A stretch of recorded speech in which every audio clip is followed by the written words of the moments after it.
త్రయం బోయపాటి బాలయ్య తమన్ ఈ కాంబినేషన్కున్న ఆ మ్యాజిక్ ఏంటండి? ప్రతిసారి you just give us blockbusters. డైరెక్ట్గా చెప్పానండి. ఇక మేము ఎలా ఒక సినిమా ముందు అంటే సెట్స్కి వెళ్ళక ముందు కానీ దాని గురించి ఎక్కువ ఆయన మీద నాకు నమ్మకం, పూర్తి నమ్మకం. Is a captain of the ship అంటే అలా అని కాదు. ఇప్పుడు ఈ మొదటి నుంచి సినిమా నుంచి కూడా చూసుకుంటే కథ మొత్తం చెప్పడం మొదటి నుంచి మళ్ళీ మొదటి భాగం అని రెండో భాగం ఇదంతా ఉండదు మా దగ్గర.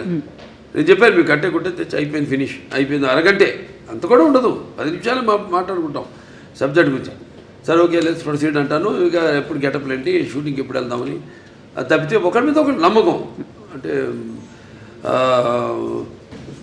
తర్వాత ఇక మన తమన్ ఆయనకేమో ఇప్పుడు మొన్నే చెప్పారు కూడా ఆయన ఇట్లా ఎలా ఉండబోతుంది సినిమా అని. ఆయన సంగీతపరంగా ఏముంది ఇప్పుడు ఒక మనం చేసి ఆయన బ్రహ్మాండంగా ఆయన బాణీని సమకూర్చడానికి విషయం ఉన్నప్పుడు ఆయనకి ఇచ్చినప్పుడు ఇక ఆయన అంటుంటాడు శివుడే నాలో పరకాయ ప్రవేశం చేసి అందరిలో. ఇప్పుడు ఈ సినిమాల్లో దర్శకుడు కానీ నేను కానీ తమన్ గారు కానీ అందరిలో కూడా మొత్తం అందరిలో శివుడు పరకాయ ప్రవేశం చేసి మా అందరి చేత మా పనులు చేయించాడు.